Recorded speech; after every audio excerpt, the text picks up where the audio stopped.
What is good, Fin Nation? What's good? It's your boy Reason, and we are back here for another one as I welcome you into this moody Monday where, man, you know, I was a few minutes late starting here. I was ready to go, believe me so, and then I had to deal with a meltdown with my children upstairs. So it's just one of those days.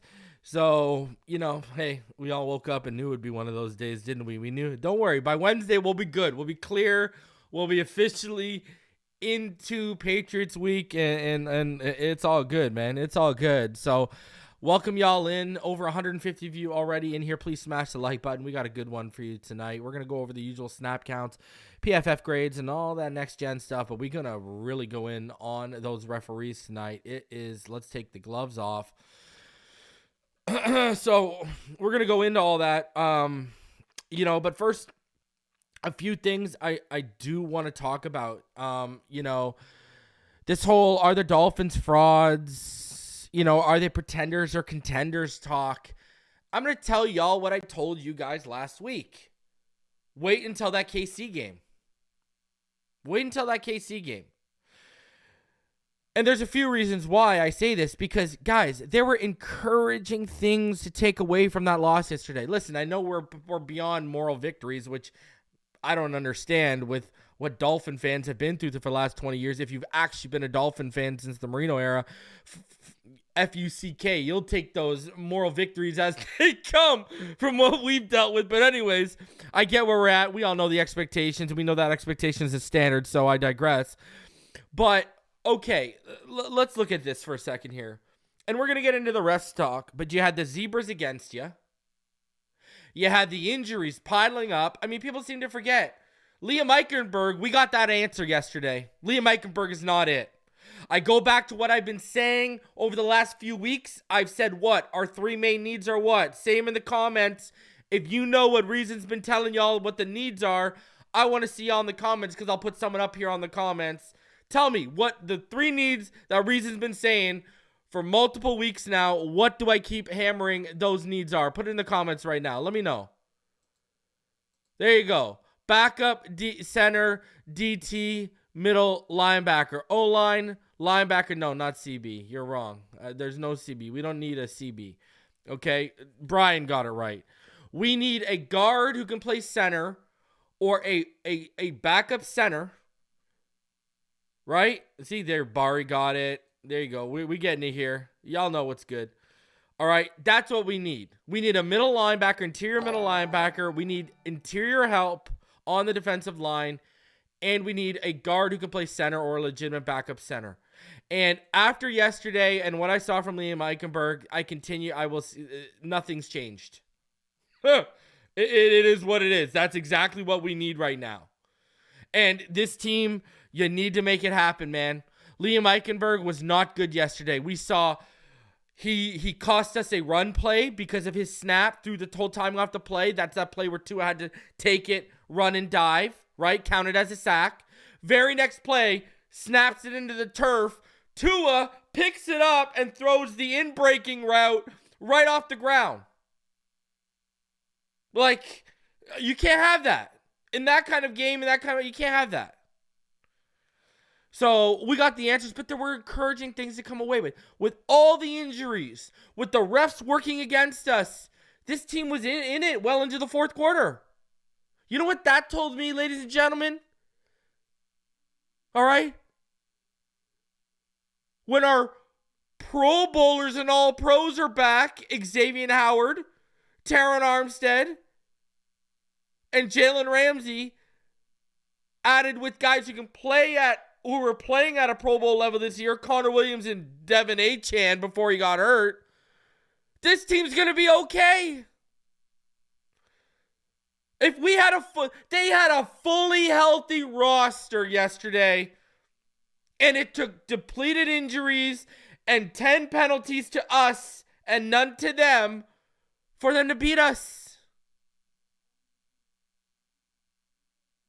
Listen, did I want that win? Sure. But if you don't know it last week, you'll know it now. I've made it obvious. The Chiefs win is what matters here. That's got playoff seeding and implication here. This was an NFC game that was nothing more than a measuring stick. I kept telling all y'all this, but people kept hyping themselves up, listening to the wrong people who were trying to tell y'all this was the end-all, be-all, blah, blah, blah, blah, blah. Let's talk about this for a sec. If we would have won that game yesterday, all right? Oh, la, la, la, la, la, praise, praise, praise. Then in 2 weeks, we lose to the Chiefs. What does the narrative turn into? Well, they couldn't beat the team that won the Super Bowl. They couldn't beat the cream of the crop in the AFC that they're actually going to have to get through to get to the Super Bowl, who won the Super Bowl last year. That's what the narrative would have been. This game doesn't matter, because if you go handle your business this week, which we're going to, and then you go handle your business against the Chiefs, what's going to matter more? A win against the Chiefs or a win against the Eagles? Let me know. Because I've been trying to tell y'all this, the same thing way I warned all y'all. Right? And I ended up being right. That with that 50-point win over Denver, ain't no one going to talk about that if you lose to the Bills. Now I was flipping it in reverse and telling y'all what the deal was.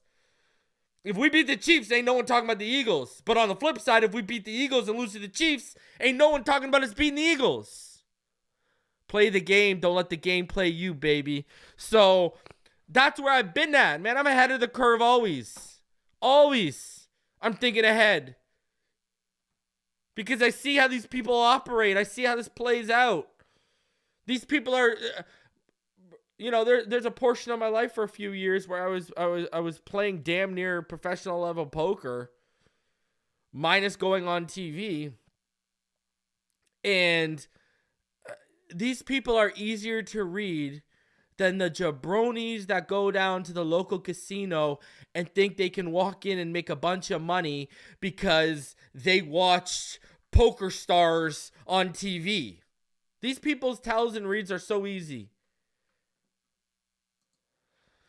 John C. Shout out to John C. I appreciate your donation last week, good sir. He says, please take $1 million off of Wilkins' new contract for every time he lines up offsides. That will stop that. By the way, you're right. We sat players that could have played because the next few weeks. Exactly, John. John C. sees the vision. Y'all were making a bigger deal, and I'm not talking about you, John C. And when I say that, I'm not really all talking about all of you in the chat. When I say y'all, it's if the shoe fits, wear it. All right, look at me that way. Y'all were making this a bigger deal than the team was themselves. I knew Eichenberg was sitting the night before, and so did my Patrons and channel members. And we knew Chase Kluel. We didn't know about Xavier Howard, but that was a last-minute thing. And that was without the Bills losing. They were still planning on benching Connor. If the Bills would have won, Connor would have still been benched, guys. Like that's where we're at right now. And also, shout out to AI24. It said, appreciate what you do, man. Keep up the good work. Appreciate you for the donation, good sir. Thank you. Appreciate all of you. Please just smash that like button. They were already seeing ahead of that. Oh, don't worry. We're going to get in on that. Oh, don't worry. Oh, don't worry, Finn's Rule. I saw all of that, man. Don't worry, brother. We're going to get into it. But, so, listen. There was encouraging things to take away. That's where I'm at with this. All right, and that's all. That's all there is to it. Okay. That's all there is to it. All right. So there's and the KC is the game that matters. I've been warning y'all, and I'll keep telling y'all.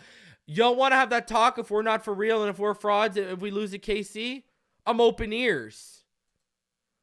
But this is the game that matters. I'm telling y'all right now, that's the game that matters. All right?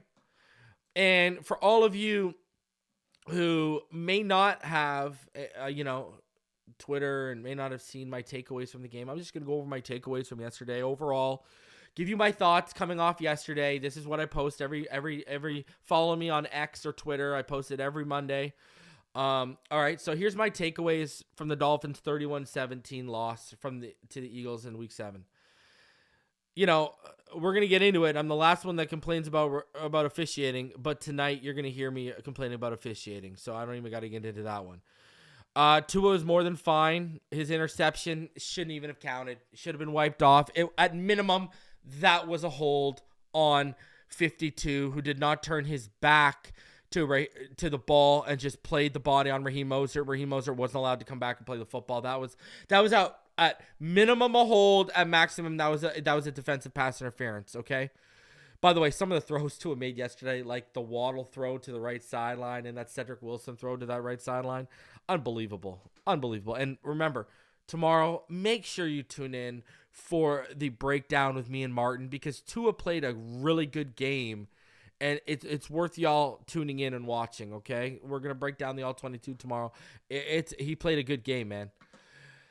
The stats fascination with Salvon Ahmed. I mean, he gave you nothing, all right? Remember that little check down pass to hit him coming out of the backfield? He had one man to miss, and then he had a whole bunch of space, but he couldn't make the man miss. I mean, this guy doesn't make anyone miss. You got Jeff Wilson healthy, ready to go. Give him the snaps. And then on top of that, you take out Mostert on that drive where he had a 21-yard rush and a 15-yard rush.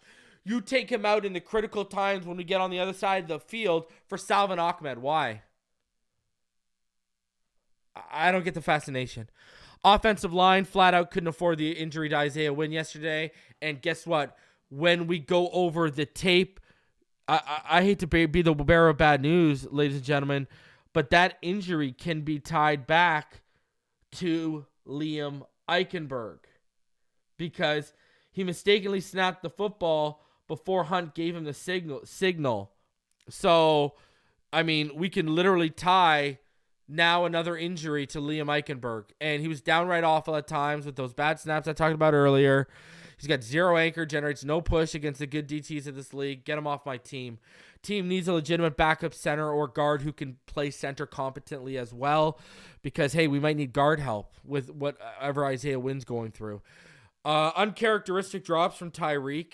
You know, I feel like if he catches that slant and takes it into the end zone, call me weird, call me whatever, but I think that if you finish that drive off with the offense, I think that offensive touchdown rejuvenates both sides of the ball more than, oh, hey, we got a pick 6, but defense, go back out there.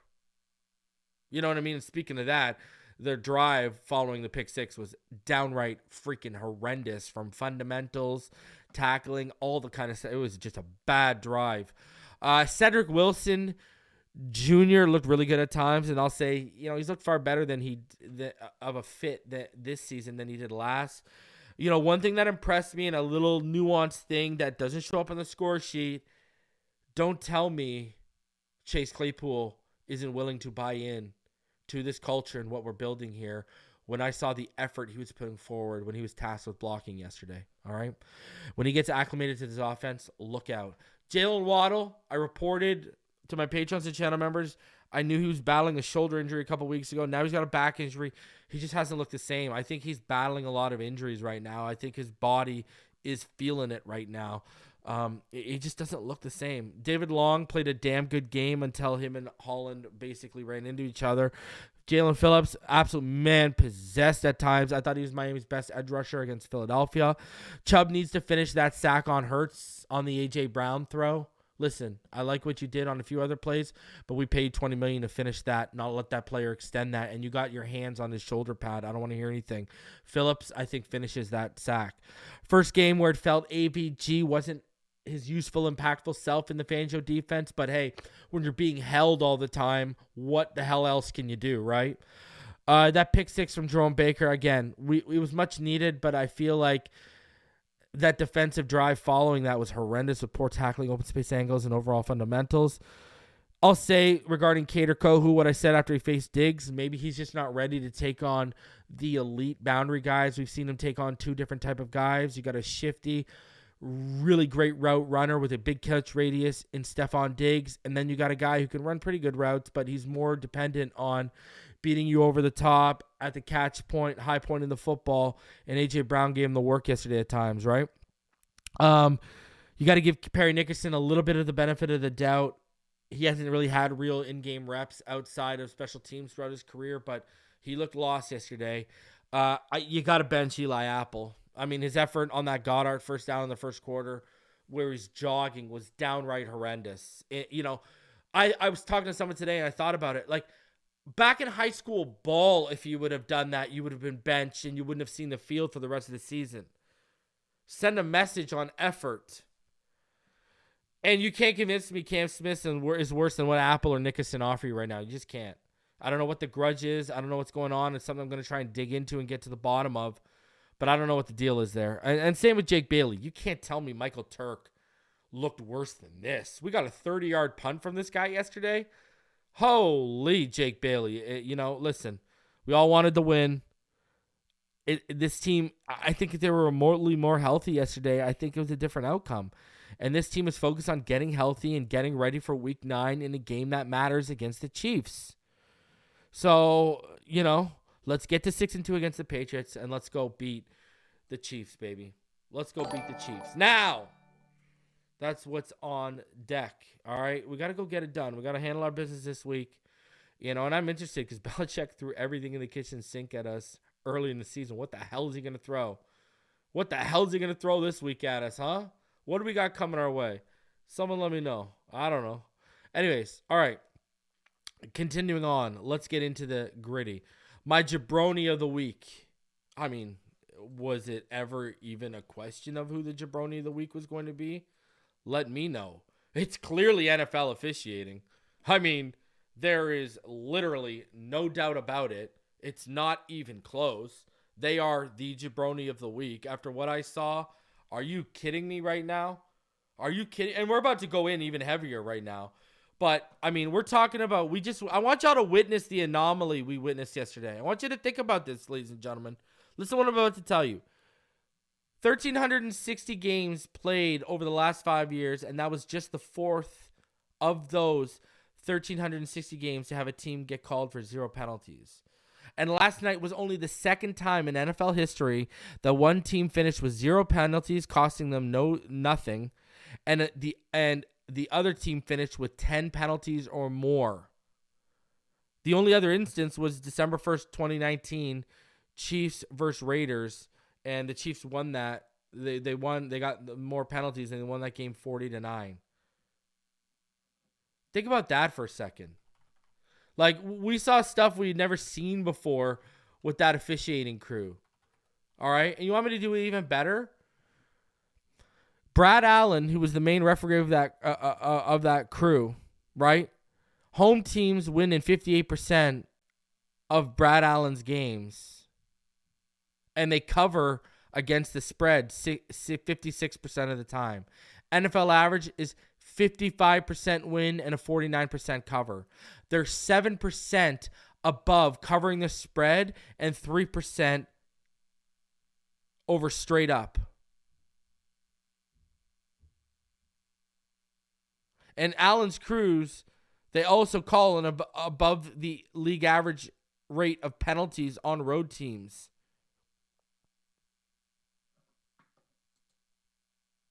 I mean, we're dealing with something here. This is, there are just certain things that don't add up when you look at this. Like, there's no doubt to me they're the jabronis of the week because, it felt like they were, I don't like to, listen, everyone knows I'm the type of person where if it comes down to one play or one bad call, I think you didn't do enough to get the game. You didn't do enough to win, right? That's the approach I take. But let me tell you this. They missed a defensive pass interference on Mostert and Cedric Wilson. They missed a defensive pass interference on Tyreek Hill over the middle. All right? Lester Cotton had his helmet ripped off. No call. Long rushes, draws a blatant hold. Right, he's literally hooked around the neck and brought down. Not called. Right? If you go back and watch Julian Hill's hold, that's a phantom call. And then how many times did we see AVG and Jalen Phillips get held by Lane Johnson, which was the same stuff Lester Cotton got called for that called back our touchdown? I was at 6 before we talk about the non-calls on Lane Johnson and the Lester Cotton. So if we count, and there were multiple on AVG and Phillips, but if we just count one on each, right? One on Phillips, one on AVG, that takes us to 8. And then if you count the Lester Cotton shouldn't have been called, if he was getting away with it, I'm at 9. I mean, we're going for the baker's dozen here. So yeah, they are the jabronis of the week. Now, it gets even deeper, ladies and gentlemen, and we are going to get into it right now as a deemed unethical referee at the NCAA level, Dwayne Haight, however you pronounce that, Haight, from the Eagles game, he called the roughing the passer on Miami. I believe he also called that phantom hold call on Julian Hill. All right. He's from Layton, Pennsylvania, 65 miles north of the stadium. And like it said, he's been previously suspended for unethical refereeing, and we'll get into that. But I want you to watch. If you see the green circle, now I got it muted because it's from the game broadcast, but I want you to watch that green circle. So we'll call him Haight. Dwayne Hyde or Hade, he is the referee in question. He was the umpire yesterday, okay? He's in the black hat. Brad Allen is the guy in the white hat. Watch Brad Allen's lips. Watch him say, it's going to be in the first few seconds, so as soon as I press play, watch. He literally says, "Are you sure?" Watch. Are you sure? Look at him even tilt his head. Are you sure? Right? Look at that. You sure? Right? Tilts his head. Literally, really? You sure? Tilts his head. Look at it one more time. You sure? Tilts his head. I'm just saying. Even the main referee, watch. You sure? Yeah. And then he shakes his head. Yeah.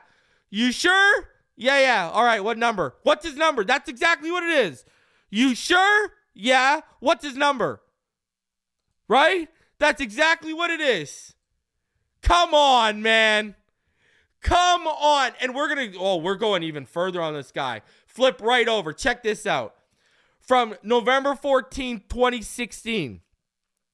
Several Clemson fans on social media and message boards are displaying frustration over the head referee for last Saturday's game against Pitt, Dwayne Height, being a South Carolina grad.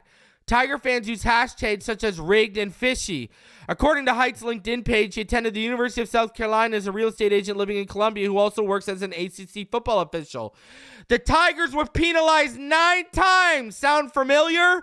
For a season-high 101 yards in the loss to the Panthers. Height was previously the head referee this season for Clemson's 26-7 win over Georgia when the Tigers were penalized a season-high 10 times. Clemson was averaging 6 penalties entering the game. On the 9 penalties called against Clemson, 6 were against the Tigers' defense, with Pitt facing third down. All right? Do you see this? This is like, we're talking, this is like, this man has a history. And he lives north of Philly. And the place he grew up in, guess what? Guess what? They are known. They are known. You ready for this? They are known for Eagles fans. And here, check it. What I just showed you about what he did to Clemson? Check this out. Dwayne Height and his crew were supposed to ref for the ACC championship game, but were suspended due to questionable calls and unethical refereeing. He's the one who called the Wilkins and the Julian Hill. No, sorry, he called the Wilkins, the roughing the passer on Wilkins, and he called the penalty on Lester Cotton that took the touchdown away. I apologize. He called the touchdown back. His penalty is the one that was on Lester Cotton that called the touchdown back, and he called the Wilkins one that led to the roughing the passer that led to a touchdown like a play or two later. Look at this. But the NFL wants to talk about the integrity of the game. Let me ask you the real question. Over 425 of you in the room, smash that like button. Here's the real question. Why is a guy who was suspended from refereeing the ACC championship game for unethical reasons and refereeing and questionable calls, why is he promoted? Why did the NFL hire that guy? Dude, what is this? Miami in the 70s when the drug trade was at the top of the game and they couldn't hire enough police officers, so they had to start hiring criminals? What are we talking about? This guy should be barred from having a chance at reffing at this level. He should not be given a primetime game. Dude,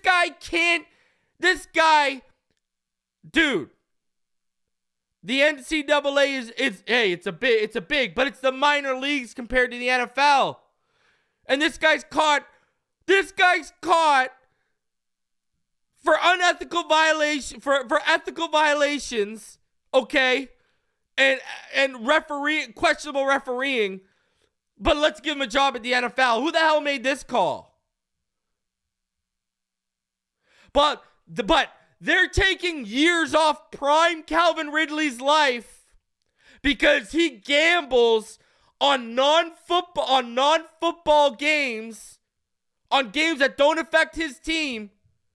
But they're going to take a year and money away from that kid in the prime of his career. But they're going to hire guys who are proven you cannot be trusted at this level and handling these type of situations, and you're going to look the other way?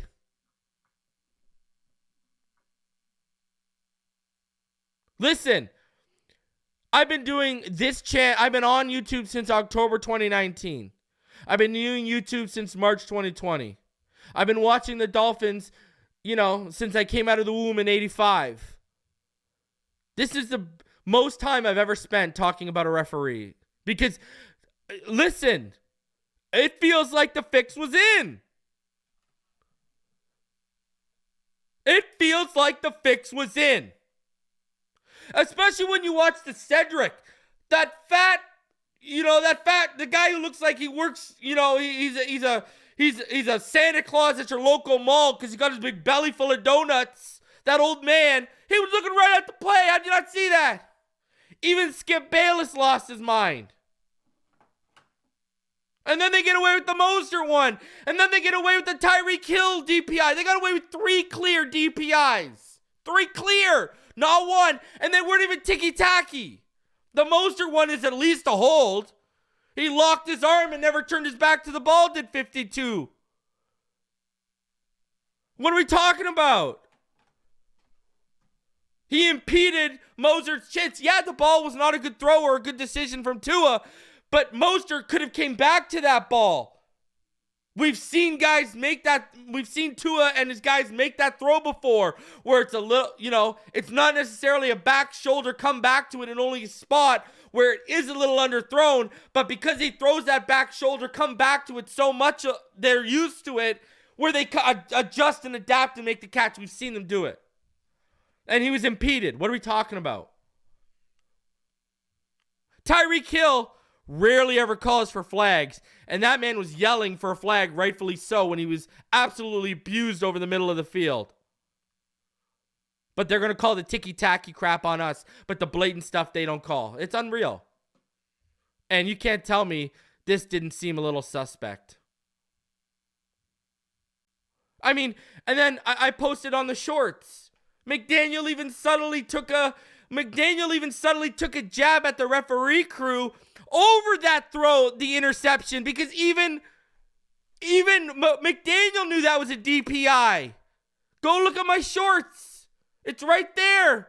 40-second clip of McDaniel taking a shot at the referees because even he knew that was a DPI. And that was way more questionable. You could say that was more questionable than the Cedric Wilson face mask.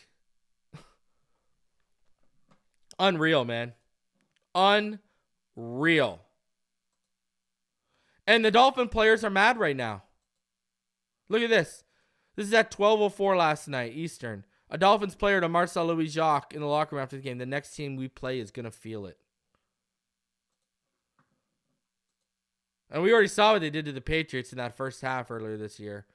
Now they're going to play a full 60, and those Patriots are going to get absolutely shit stomped. It's going down. It's going down.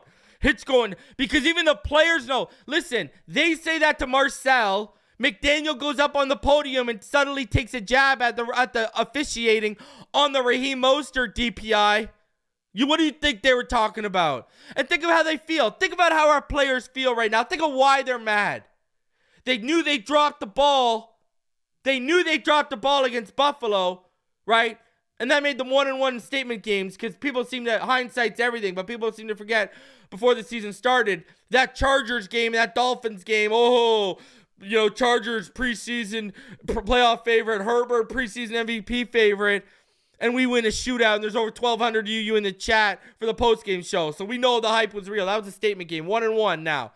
But they knew they had a chance yesterday with all the injuries, with Liam Eichenberg, with Lester Cotton, with Kendall Lamb, with Eli Apple, with Perry Nickerson.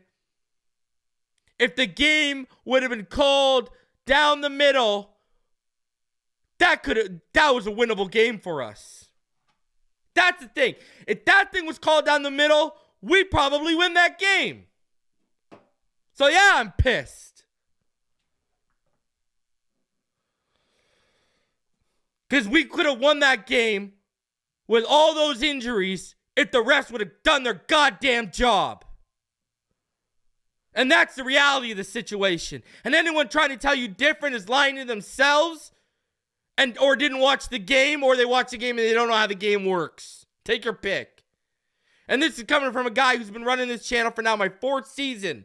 And I've never once gone on a rant or complained anywhere near this extent. Because it was so obvious and I just laid out all the evidence for you. Smash the like button, subscribe if you're new. Over 500 of you, almost 500 of you in the room. Your boy's pissed.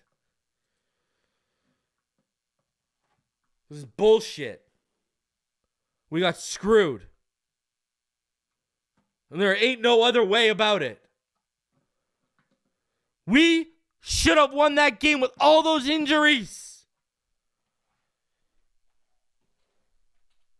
But the Zebras can't do their job, man.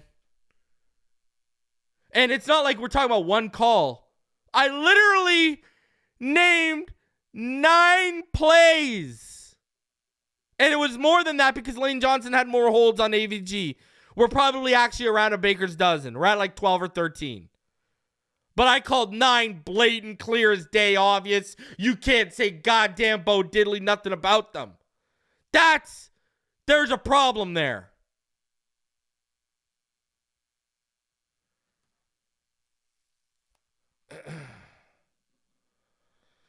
Anyways, like I said, 500 in the room. Smash that like button. Subscribe if you're new. Let's get into yesterday. A little bit more here. Shout out to the Watch Mister. Watch Mister comes through. And he says, I didn't even work today, bro. I've been fuming since last night. Couldn't sleep. Just incredibly angry. Man, imagine how it would be feeling if that was the Chiefs. Imagine how we'd be feeling if that was the Chiefs right now. If we were in that game. And I'm going to tell you this right now. After what I saw yesterday, if we get Connor Williams and Jalen Ramsey back for that Chiefs game, we're going to beat the Chiefs. If we would add Connor Williams and either X or Jalen yesterday, our chances are better. But against the refs, what are you going to do? They're like the mob. They're the striped mob, right? They're the zebra mob. They got you by the shorts and curls. And we saw what happened in the NBA, so we're always going to have a right to question this. Let's be honest with ourselves. And with all the money that was coming in on the Dolphins this week, even as underdogs, really makes you think about it. From all of us that actually gamble a little bit, and watch the money lines and stuff, right? We were looking at this a little some people made some money yesterday. Anyways, whatever. It is what it is. Let's get into today. Let's get into stuff that came out from yesterday. We're going to go into next gen stats, all that jazz right now. So, when you look at the snaps yesterday, you see, thanks to Isaiah Wynn, he only played 5 snaps. Lester Cotton coming in, not a beautiful thing. And the problem was Robert Jones is just not ready to go yet. Robert Jones is just not there yet. Berrios, he stepped up. Him and Wilson stepped up. Both had 29 snaps yesterday in Waddle's absence. Mostert, clear in a way, the running back won. But, man, step Jeff Wilson's game. Come on, man. Why is Salvin Ahmed getting 18 reps, Jeff Wilson 7? Who are we lying to right now thinking this guy's going to get it done? You know what I'm saying? Who are we lying to right now with this? Julian Hill getting 14 reps as well as he steps up, and Durham Smythe just running away. So trusted by this staff. He is tight end 1, and it ain't even close. Gesicki, this is why you wouldn't have fit. And then when we flip over to the defensive snaps here, you got Deshaun Elliott, thanks to Javon Holland missing some at the end there and taking the hit. Long missing more, though, right? David Long ended up missing more snaps. But look at Apple, man. Eli Apple was CB2 yesterday. He played 100% of the snaps. Perry Nickerson played 62% of the snaps. Cam Smith didn't play a single snap yesterday. And a lot of you might be asking, what the hell? Why? What's going on? And, I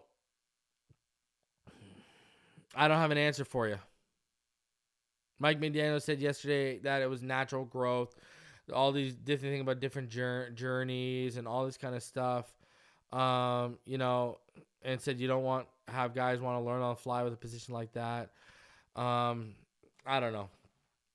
A lot of dancing around. You can't tell me Eli Apple's giving you better play than what Cam Smith can. Because I've heard Cam Smith is making plays in practice. So I don't know what's going on here. Brandon Jones only 4 snaps for Brandon Jones. Wow. Brandon Jones is just not it right now, huh? I mean, he's just getting buried and buried and buried right now, it feels like. Good luck to him trying. And then with David Long getting hurt, Channing Tindall still didn't get a chance to get in there and play. I don't know what's going on with Vic and these young players, but, Channing Tindall not even getting looks when our boy, David Long goes down. Instead, it's just all Duke Riley and company. I don't know what to tell y'all. As we get into the PFF grades here, offensively, Jalen Waddle was a top-graded Dolphin. And like I said, number 2 was Tua. Tua was fine yesterday. That was a DPI that didn't get called. Tua was an 85.7. He was our second highest graded player yesterday. So I'm going to tell y'all, tune in for the All-22 breakdown with me, Martin, tomorrow. It's good film, man. We'll be breaking it down. So, but Tua Tagovailoa, he was the second. Third was Robert Hunt with an 84.5. Tyreek was fourth with a 77.7. And then at 5 was Raheem with a 77 grade on the dot. Look at Cedric Wilson with a 73.1. Worst was Lester Cotton and Julian Hill. I think they nailed them for the penalties too, right? Austin Jackson right there too. Austin Jackson continues to get an awful grade from them overall, but looks decent to us. It's crazy. So not good from Lester Cotton, and I'll admit the eyes match the grade for me on that one. I ain't gonna sit here and lie to anyone on that. When we get into the blocking, the line only allowed 10 pressures. 4 from Lester Cotton, 3 from Kendall Lamb. Isaiah Wynn, he allowed 1. Austin Jackson allowed 1, and Eichenberg allowed 1 as well. So Robert Hunt was the only offensive lineman to not allow a pressure yesterday. So, I mean, Isaiah Wynn continues. I don't think take those 4 pressures off the board. He maybe allows 2.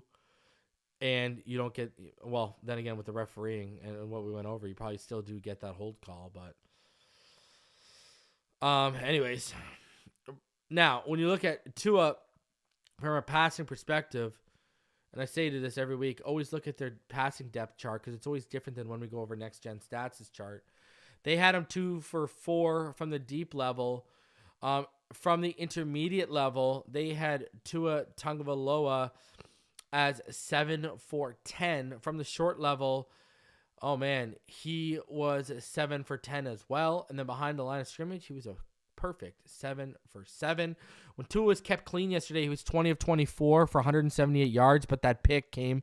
But y'all know what the deal is on that pick. We ain't got to go over it. His completion percentage was 83.3%. When he was under pressure, he was still 8 for 11 with 38 yards and a touchdown, and he actually had 2 drops. So, he was 3 for 8. I apologize. His completion percentage actually jumps from his adjusted completion percentage actually jumps. He jumps from a completion percentage of 37.5 under pressure to an adjusted completion percentage of 71.4. Now, when you look at Tua and his time to throw right over here, when he was kept clean, he was getting rid of the ball, according to them, at 2.13 seconds. Under pressure, he was getting rid of it at about 2.48 seconds. Overall, about 2.24 seconds time to throw. He had an 87.5 NFL passer rating, according to how they scored over here. And yeah, he was good. He was overall pretty good yesterday.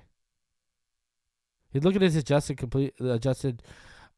average depth of target. His average depth of target when he kept clean was 7.4. When he was under pressure, it was 13.3. So good stuff from Tua.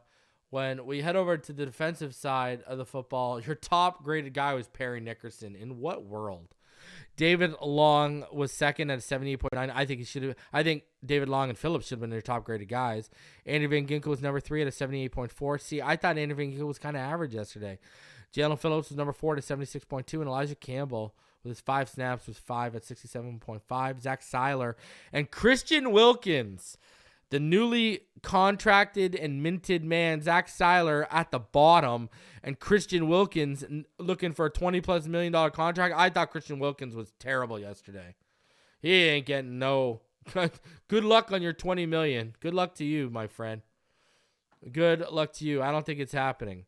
Eli Apple in coverage was targeted 11 times, allowed 8 receptions for 104 yards, 5 first downs, and a touchdown. Oh, but he had 2 pass breakups. Whoopee.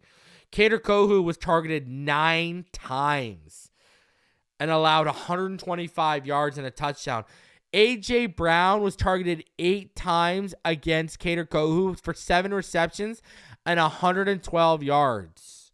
Technically, Eli Apple did a better job on A.J. Brown. Jerome Baker was targeted 5 times, allowed 4 receptions for 30 yards and a first down. But Cater struggled against A.J. It was obvious yesterday. It was obvious. Javon Holland, he was targeted twice, allowed 1 reception for 8 yards and a first down. David Long targeted twice, allowed 2 receptions for 12 yards. A.J. Brown, 2. He was putting in the work. Look at that. He put up 112 yards. Look at. Usually we go over a ton of guys in coverage. There was only count how many guys. There's only 5 guys in coverage to count yesterday, according to PFF. David Long, Javon Holland, Jerome Baker, and Kader Kohu, because they were feasting. What was one of my keys to victory? One of my keys to victory was someone is going to have to step up against A.J. Brown, was it not? And Kader Kohu, we knew would be tasked with it. We thought he'd be able to play a big-bodied receiver, a high-point, catch-point receiver a little bit better, and it just was not it. He is a nickel. He is a slot. He is a slot corner. Confirmed right now. At this stage in his development, he's not ready to take on the elite boundary guys. That's just the facts of life. I don't know what to tell everyone. Listen, I'm a fan of the kid, but this is just where we're at in his development. And it's no shot at him. That's just what it is. That's just what the deal is. I don't know what else to say. So, listen, I'm a fan of the kid. But right now, he's not ready to take on the elites of the elites on the boundary. He's just not. He's not there yet. So, anywho, let's get into the next-gen passing charts. And let's start off with Jalen Hurts. Now, I got to give respect because we go over these every week, and we get these little dink and dunkers. And Jalen Hurts was pushing the ball yesterday, man. So, he's 23 of 31 for 279, 2 touchdowns, and an interception. Now, I think they should look at those throws outside of the pocket, especially that one throw that's green, that's, about 4 yards behind the line of scrimmage. That play should have never happened. He should have been shut down there. But, that deep one, to the right side. Listen, he did his damn thing. It is what it is. Was I blown away by Jalen Hurts yesterday? No. Did he make a throw on the level Tua made on that Waddle throw to the right sideline or the Cedric throw to the right sideline? No, nowhere near those type of throws. Did he make a throw like Tua did on that slant that Tyreek couldn't haul in, which he should have hauled in and walked in? No. So I didn't come away like, oh my God. Let me put it this way. He looked nowhere near the MVP level he looked in that Super Bowl game yesterday. Tua was clearly the better passer on the field. So it is what it is. Now, speaking of Tua, this was his passing chart for yesterday. 23 of 32, 216, a touchdown to an interception. Completion percentage over expected of plus 7.3%. I mean, pushing that ball. And really that red dot should be coming off. That should be a pass interference. Tua, last week I believe it was, he was heavy to the right side of the field. This week a little more heavy to the open side, his left side. You know what I mean? A little more open to a little more targeting to that open side of him in terms of last week compared to where it was way more across the body, the stuff he was throwing. So, good stuff, man. Tua continues. He was the furthest thing from an issue yesterday. He was not the problem and not the reason why we lost. Nowhere near it. And like I said, you want to pin that interception on him, learn ball. That should have been at least a hold. And at most, that should have been a DPI on the defender on Mostert. That's just it what it is. So diving further into the next gen stats from yesterday, Tua Tagovailoa had the longest completed air distance of 46.6. Jalen Hurts had the longest completed air distance of 49.3. Tyreek Hill got up to 20.54 miles per hour. DeAndre Swift got up to about 18.49. Pedestrian. Jalen Phillips, he had the fastest sack at 4.4 seconds, while Josh Sweat got his sack at about 3.6 seconds. Now, see here, already a disparity. Remember, PFF had 4 pass attempts on the deep level. Well, Tua Tagovailoa, according to Next Gen Stats, and remember, they have stuff in the football to track this stuff. They only had 3. He was 2 for 3 on the deep level for 56 yards. From the intermediate level, they had him here 7 of 11. And then on the short level, they had him 6 for 9. And then behind the line of scrimmage, he was 8 for 9. On Jalen Hurts, they had him 2 for 3 to the deep side, right side. He only tested the intermediate level 4 times, right? So they had him 3 for 4, and then he was loving the short level where a lot of his stuff was coming from. He had 18 attempts, and he completed 13 of them, and then he was 5 for 5 behind the line of scrimmage. When you look at the rushing yards, look at Mostert. Really only found success near the end of the game off the edges. No success up the gaps. Ahmed, useless. DeAndre Swift, he was getting off the edges. Gainwell, he wasn't getting anything. DeAndre Swift, I'm surprised they didn't feed him a little more, to be honest with you. And this rush by Tua, remember, was the busted play because the bad snap by Eichenberg. The league average in separation per route run is about 2.94 yards. Yesterday, Tyreek Hill had about 3.68. Waddle, 3 yards. Wilson was far below it at 0.97. And Berrios, he was about 2.35. So only 2 guys were above it yesterday. On the other side, Zacchaeus was under it for The Eagles. A.J. Brown was below it. So Goddard was well above it at 4.44. Devontae Smith was below it, and Julio Jones was below it as well. Defensive pass rush, the league average in separation for the quarterback is about 4.56. Jalen Phillips was under that, about 4.02. Chubb was under it, about 4.27. Wilkins was under it at about 4.42, and Seiler was beyond it at about 4.81. Hassan Reddick was under it at about 4.11. Jordan Davis was just under it at 4.52, while Josh Sweat was beyond it at 4.87, as was Fletcher Cox at 5.18. So those are your next gen stats. Man, smash that like button, subscribe if you are new. And guys, did you see the breaking news? Did y'all see the breaking news? I want to get your thoughts. Is this good or is this bad? Because the Miami Dolphins are going to be doing an in-season version of Hard Knocks. Do we need this kind of distraction right now? I mean, sure, it'll be entertainment for us, but do we need this right now? Do we really need this right now? I want to know.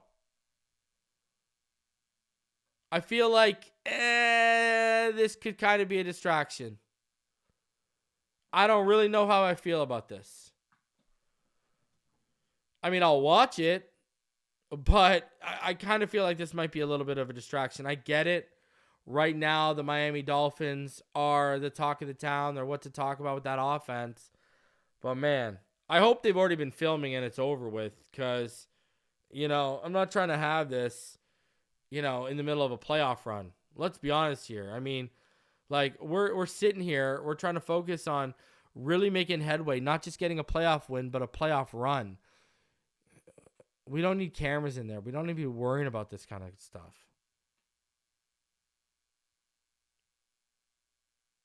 I hope they won't let it be a distraction, but I'm worried. I'm worried that it might be. It's just something we don't need right now. We got to focus on winning and focus on doing our thing. Go follow the Chiefs. All right? Go follow the Bengals.